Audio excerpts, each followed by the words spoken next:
Hi, welcome to Pauline Interviews. I am doing an interview today at the New Renaissance bookstore in Northwest Portland. New Renaissance is a magnificent place for all kinds of metaphysical crystals, books, lots of things.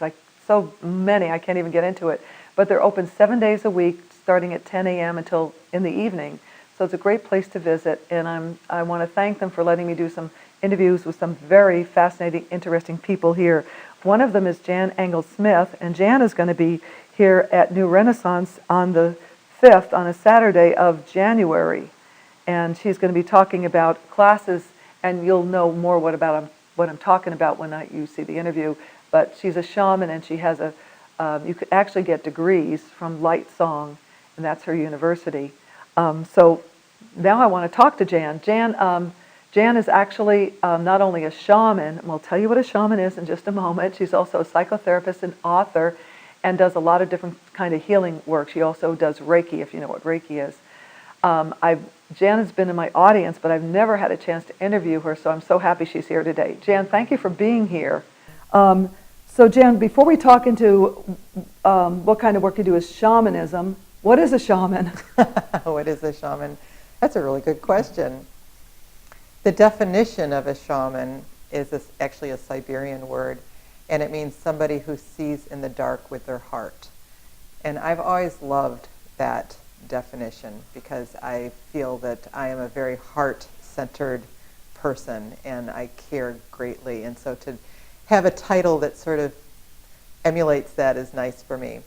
But a shaman is somebody that works very closely and intimately with the spirit realm, with the invisible realms.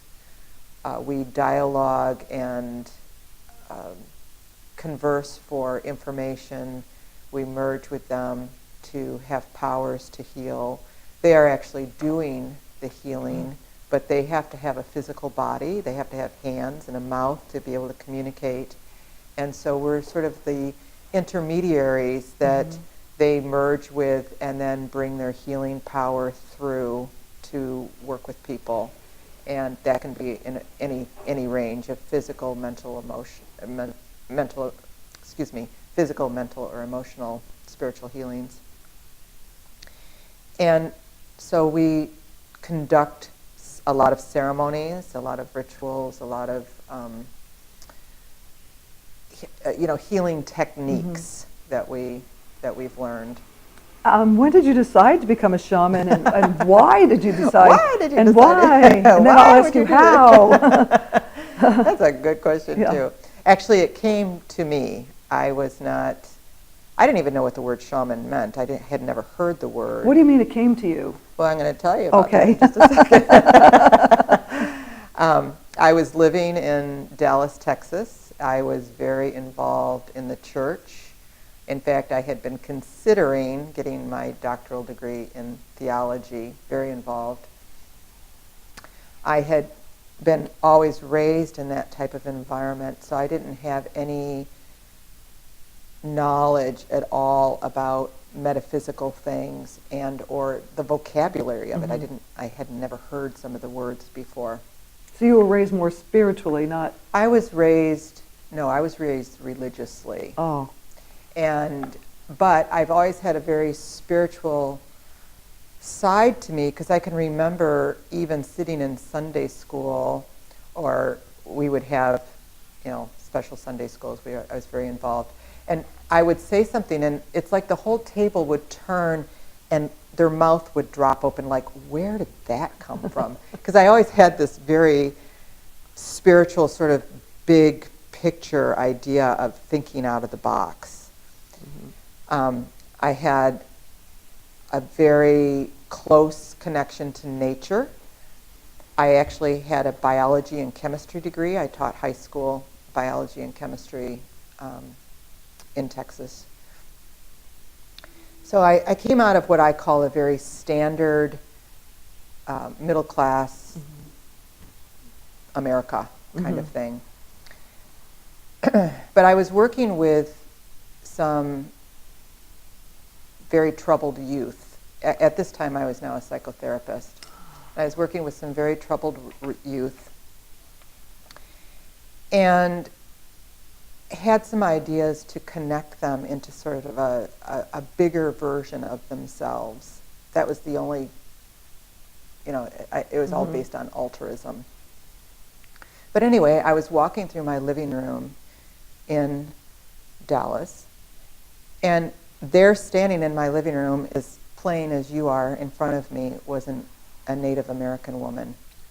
Was this a vision, or was she really there, or what? To me, she was there. Uh-huh. To me, she was there. She was very physical. And I can remember she had a wool blanket kind of around her arms, and she had her hair tied back tight in a bun.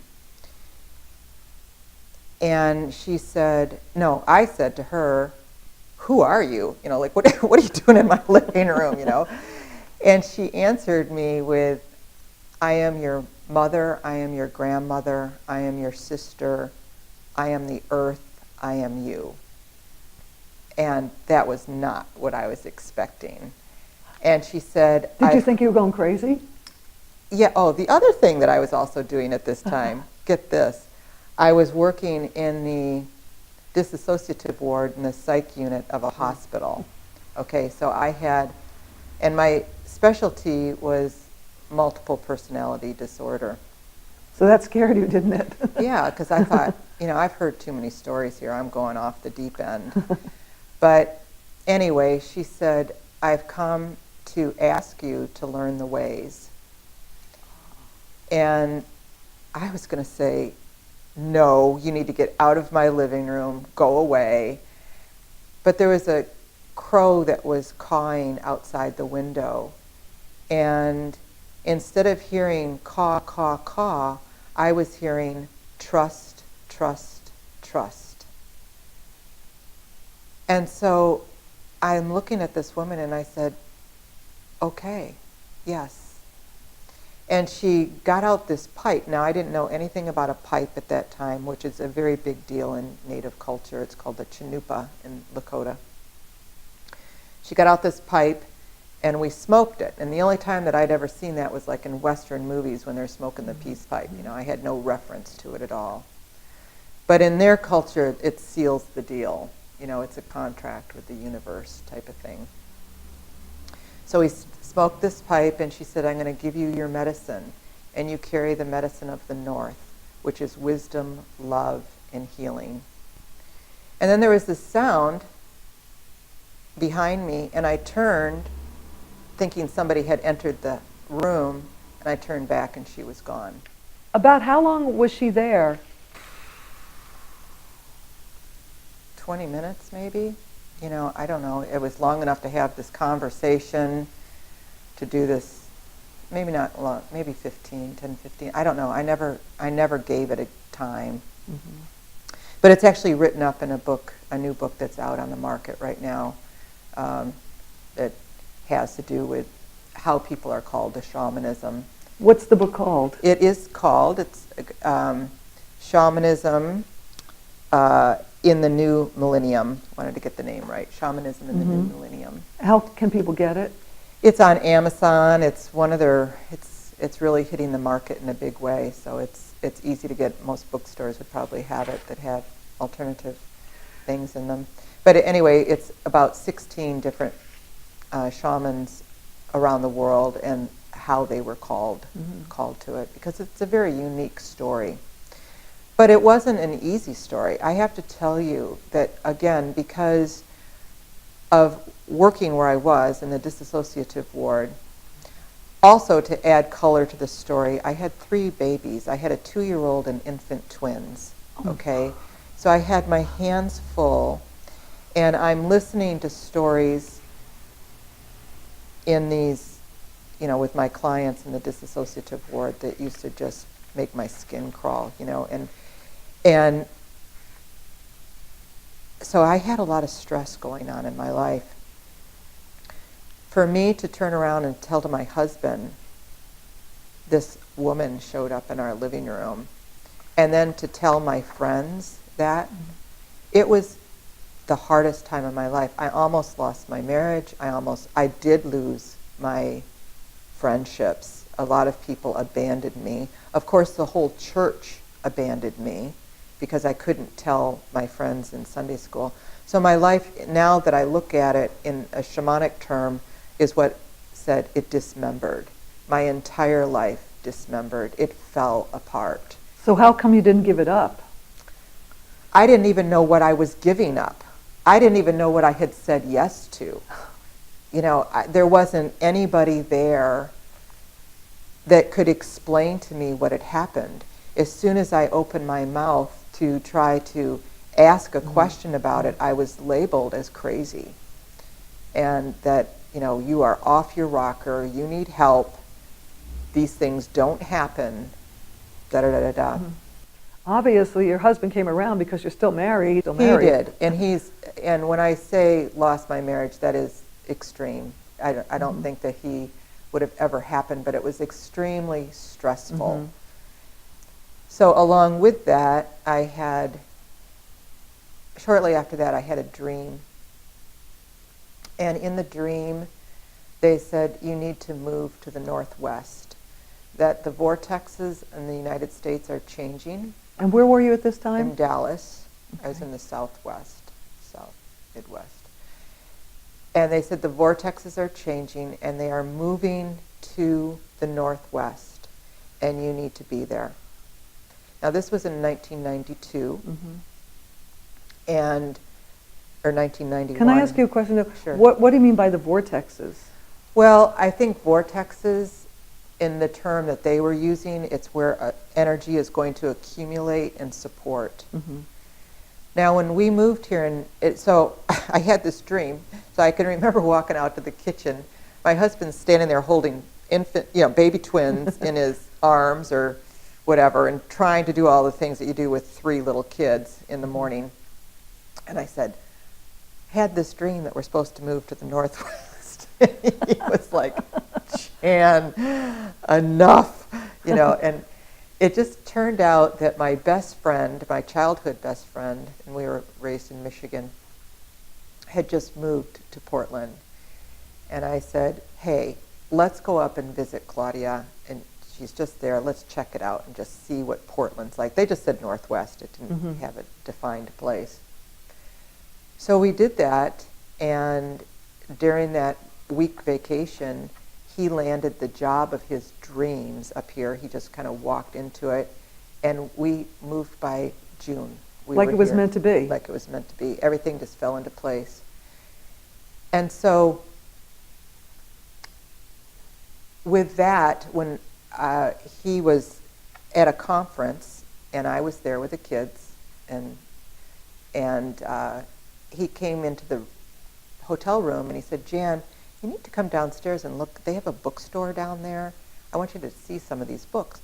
Well, they were all on incarnation and reincarnation and channeling and things that I had never heard of before. But I walked up to the teller and I said, do you know anything about visions? And she says, I don't, but I can get you in contact with somebody that does. And so she handed me this woman's card that channeled angels. And this was Broadway Books. And at that time, I'm not sure if New Renaissance was open at that time, but Broadway Books was the only metaphysical bookstore around. Nothing had really changed in Portland yet to be in the state that it is now, which is a metaphysical mecca. I mean, it is the place to be if you want to do anything metaphysical. And so I called this woman up, and she says, well, I channel angels. And again, I didn't know what channeling was. And she says, would you like to come in for a session? And I said, yes, I would. And so I sat down, and these angels just started telling me all about the vision. And she said, she handed me this book that she happened to have, and it was on soul retrieval, and she said, this is your life. And so I started reading the book, and I kind of felt like I started remembering, almost like I know this work, like I had done it many lifetimes. And so I signed up. There was workshops that were listed in the back of the book for the Foundation of Shamanic Studies, and so I signed up for a workshop and got all the training, and that's how it all started. It sounds like that you were meant to do this and you were just kind of led along the way, and then your husband supported you. Yeah, he supported me all the way through it. I mean, I couldn't have, if he wouldn't have supported me, I don't know what I would have done. I mean, we had our moments with it for sure, because it was asking a tremendous amount for him to, you know, just pack up and leave a good job that he had. But he did get the job of his dreams, and he loved it, and off we were. I want to do a couple more interviews with you. I want to do one specifically just on soul retrieval. Sure. But before we stop talking and do another interview, I wanted to ask you, how did you train? I mean, how did you become a shaman? Sure. I got my training through the Foundation of Shamanic Studies. I also, right at that same time, that same year, right after I had moved here, I was invited to host a native elder at a conference that they were doing for native people down at the Living Enrichment Center, and the Living Enrichment Center doesn't exist anymore. But they were having this gathering of elders, and they needed people that would, you know, be able to kind of get them around. Now, when you say elders, you mean Indian elders, right? Yes, Native American elders. Okay. And I was invited to help out. So I arrived, and I didn't know anything about the native culture. Well, when they come, they don't come singly. They come with a band of people. You know, so there was like 10 of them that showed up, you know, and I thought I was going to take care of one. So none of them had tickets. None of them had anything. So I had to like take care of all this kind of stuff. Well, the elder, his name was Buck Ghost Horse, and he just took a shining to me because, you know, he called me his little slave girl. Watch what I can get her to do, you know. So yeah, I'm running around taking care of him. But he loved that. He thought it was very much full of integrity and respectful of him and his tradition and various things like that. So he said, I want you to come to my home, and I want you to bring your family. So again, and where was his home? His home was in Goldendale, Washington, which is about 2 hours from me. And so I packed up all my kids again, my husband, my mom, who had helped us move here. I mean, we had just arrived. My mom, and off we go to Goldendale, Washington. And he just basically said, I see something in you, and I want you to be part of this family. I want to adopt you into the family. And so that started my whole Native American experience of being involved with them. So my training then, I also have a huge interest in cultures around the world. And so I have traveled extensively, mostly in third world countries, looking at their indigenous cultures and how their healings took place and various things like that. So the foundation gave me it was a wonderful training for me. And then after that, my practice started, my shamanic practice started, it just sort of took off. When did you start your practice? I probably started it in, I'm going to say, it was a couple years after, so I'm going to say like 94, 95, right in there. And 94, I think it was. And it just took off, and the next thing I knew, I was like booked out 4 months in advance, and I kind of always stayed that, working 7 days a week. Who comes to see you? What kind of problems? Everything. Doesn't matter. Anything, everything. But and we can talk about that later when we do the soul retrieval, but the point that I wanted to make was so many people were interested in it that they said, how do you do this? Can you teach me?